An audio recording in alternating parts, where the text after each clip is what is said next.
Let me give you an example of how simple soul speak is to do. And I'm going to have my partner, who is off camera, Scylla Liscombe, she's going to do an echo response to what I say. And if you look right on the screen itself now, you'll see there are 7 words: huge, tiny, seed, struggle, light, lake, and truth. These are called seed words. They're catalysts to allow the deeper self to break through your conscious mind, which is always very busy and wants to maintain control. Yet the source of soul speak and the source of all art, in fact all of the great emotions, love, comes from the deeper part of us, the soul. You can call it the unconscious. We don't care what you call it. It's the part of us we really can't control, and it is the source of all of our deeper emotion and all of our deeper intuitions as to how to proceed in life. Soul Speak poems always start out with the phrase, "sometimes in my dreams." That's simply to get your mind accustomed to the fact that we're going to be telling a story. Dreams are stories. All early poems were stories. It's the way that human beings express themselves. It's automatic. It's reflexive. You can't stop talking in stories. I'm telling you a story now about Soul Speak. It's the way human beings communicate. It's the only way they know. So it's not surprising that the early poems are just like our dreams. They come out of us as stories, and they proceed in their own strange way until the light suddenly starts to blossom. So we always start them out with "sometimes in my dreams," and then we say "I," because we want to focus inwards. We want the deepest part of us to speak, and we look at those words and we let them suggest to us what we say. Each of the words will suggest in turn something for you to say. You know, I tell little children, we teach children 8 or 9 years old. That's about the age when they can start to do soul speak very fluently, by the way. In fact, kids can start even earlier at 6 or 7 in terms of making up these story poems, and you can respond to them. But what we tell them is there are whales swimming in you. They're imaginary whales. And they're singing a song that you can't hear. And besides, it's in a language that you don't know. And what the soul speak words are bait to bring the whales up so they'll speak through us one at a time. And that's really what they are. So the technique is very simple. You look at the words until you'll see one of them is pulling you in, and then you simply start. "Sometimes in my dreams, I," and you connect "I" to the first word, not thinking. It will appear in your mind, or in some cases come right out of your mouth. It's an amazing experience. It'll feel somewhat like you're floating, and you're floating in a very beautiful way, and it's kind of finding its own course. You may stop once in a while, and you'll simply look at the words again, and then a new phrase will appear, or a new phrase or two will appear, and you just keep in that way until you've used the words up, or sometimes the poem stops before you use all 7 words. And sometimes it doesn't. You know it has somewhere else to go. You let it go and go back to the words, and 1 or 2 or 3 of them, finally the poem will come to its end. There's no determining what the deeper self wants to say, or how it's going to say it, or how it's going to proceed, or what the message is going to be. But you can be assured it will always be a message of light. You let yourself go. Your child understands light, understands what that feels like emotionally. Whatever comes out of you, perhaps frustration at the day, maybe a little sadness, you're feeling heavy, whatever it happens to be, if the baby is still with you in the womb, all of those emotions you go through, that wonder of a life being created within you, all those things are taking place. Deeper self wants to speak of them, and the baby wants to feel you, wants to know what you're feeling. That all becomes a part of the child's intelligence, the total makeup of the child once the child is born. And the child will begin at some stage to start to echo back to you. Maybe 8 or 9 months, a year, 2 years. What we hope is at some stage that if you continue this through the time in the womb and after birth, that as the child grows, the child will learn it in the same way that tribal peoples learned it, and the way you're going to learn it today through this healing DVD. You're simply going to repeat what you hear. And after a while, the human genius takes over and starts to make up its own soul speak poems. Your child will do it to you one day if you continue long enough, at the age of 5 or 6, and you'll respond back. You'll give it an echo back. And what you've started to do then is you've established a soul channel between yourself and your child that can never be broken. It can be pulled out once a week, once a month, whenever you feel like you'd like to do a soul speak poem with a child, or you'll find more often the child will want to do one with you. It's a way the child can see you and feel you that's so extraordinary, not the kind of paper mommy that you see on TV, but the real mommy in which you can see the real child. The child knows everything, you know. It knows love, it knows death, it knows disappointment. It wants to express those the same way that you want to express them. Once you do that, what will happen is that you can pull that out at age 7, age 8, age 9, age 10. How about at the age of 40, when your child is 20 years old? You can do a soul speak poem, perhaps for a birthday, or for the passing of a grandmother or a grandfather together, to bring yourself together. We think it's the kind of bond that can never be broken. And it's so extraordinary, it's like iron. It will withstand any tempest, any storm. You just have to build up the practice when you're young, when your child's in the womb, in the early formative years. And what will happen is it will become a habit. Much of a habit is breathing or gossip. Just put the gossip aside for once in a while, once a week or once every couple of weeks or once every few days, and just do something with your child. So you've been looking at the words, probably trying to think about how you would string them together. Don't ever do that. The mind is the enemy of poetry. The heart is the guide to poetry. Your heart, your soul, your deeper self will just suggest to you what to say. And I'm going to do one now. You can just watch me as I do it. I'm going to go somewhere else. My partner is right off camera here, and she's going to respond behind me just as an echo. Because in this DVD, what I'm going to do is I'm going to make poems up in which you will echo me. You're going to be the child. I want you to get used to the idea that this is a two-person poetry. Very important.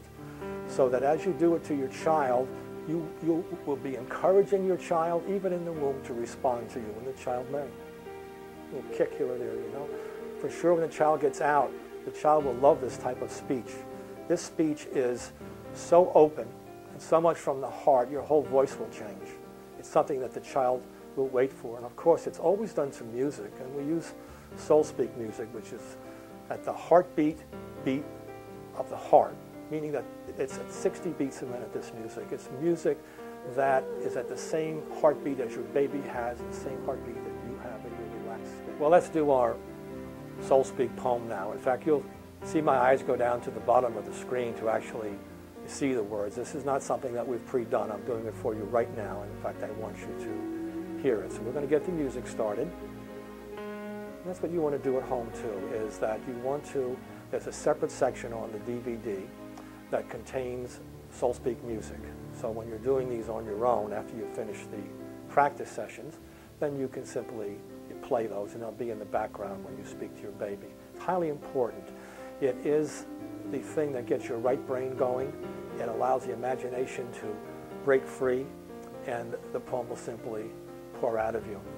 Now, the thing I suggest is in the same way is that I'm the main speaker today, is that your husband, or it could be another mother, or it could be one of your older children, gives the echo. We want you to always expect somebody to echo back. That's very important. Okay, so that you now understand that it's important in the same way that you're going to hear my partner echo, that when you start to do it yourself, and I'll remind you when that section of the DVD comes up, that you get somebody to echo you. Your baby will like that sound too. It's like double input of light, because the person who's with you should echo you in the same exact way that you're saying the poem.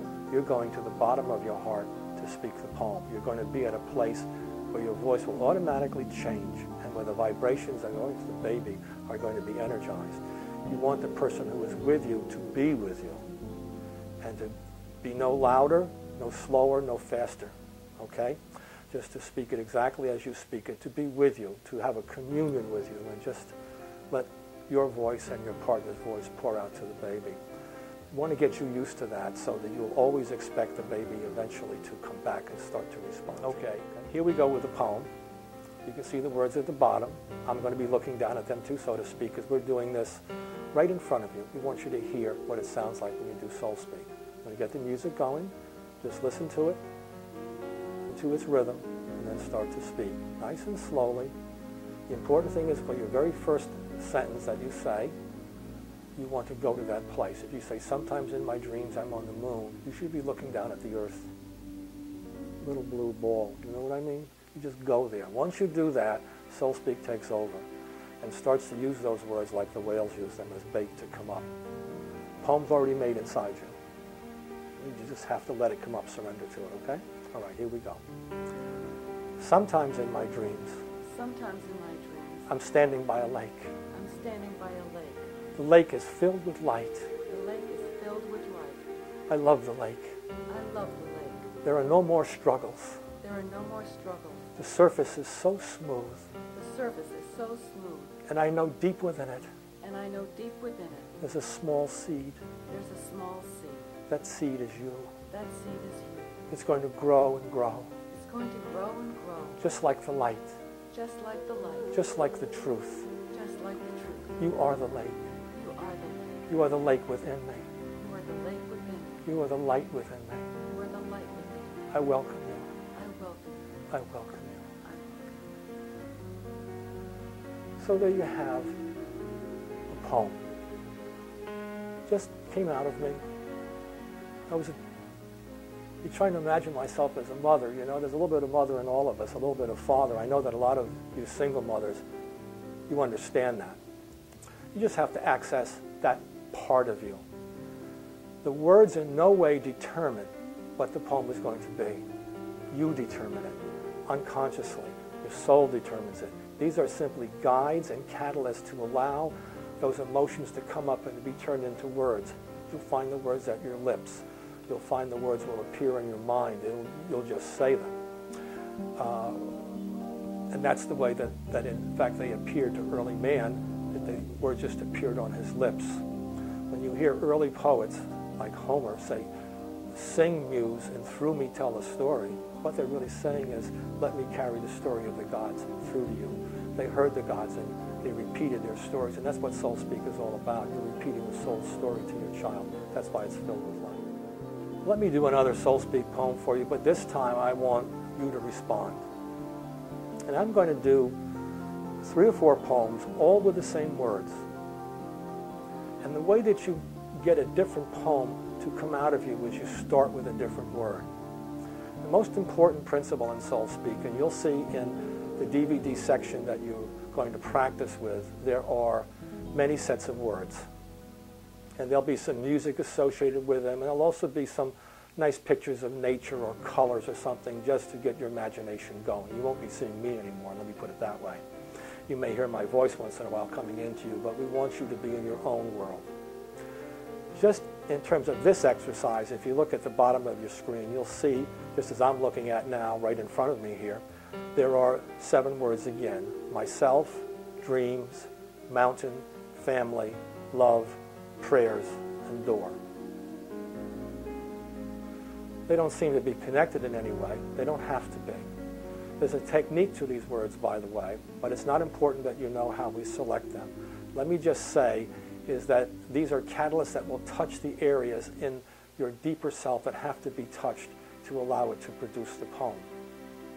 And when I say to you that you want to look at the words and find the one that's pulling you in, you might find there's several pulling you in. Just let your mind go to one. You can come back the next day or right afterwards and do a second poem, starting with one of the other words that pulled you in. That's all you have to do.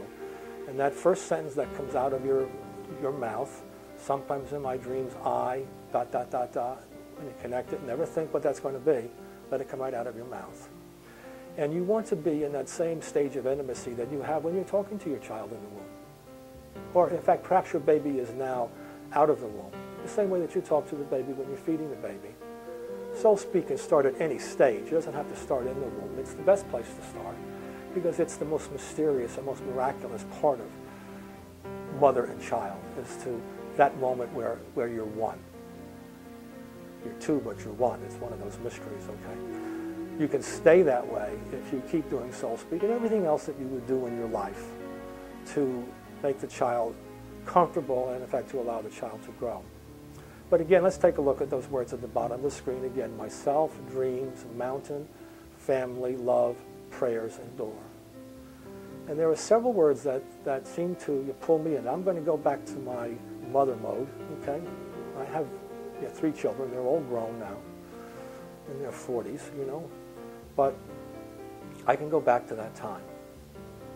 And I'm looking at 2 words, mountain and door, that seem to like attract my eyes. So I'm going to go back. I'm going to be thinking of one of my children, and I'm going to start to speak to them as though they were in the womb. And I want you to repeat after me exactly as I say it, because I'm going to let myself try to get to that place where you will go to eventually, okay? Don't forget, say it exactly as I say it. No faster, no slower, not louder and not lower. That's my rhyme for you. It means just do exactly what I do. I'm going to get some music up now for you. If you like a particular piece of music, you can use it over and over. We have many selections for you on the DVD, okay?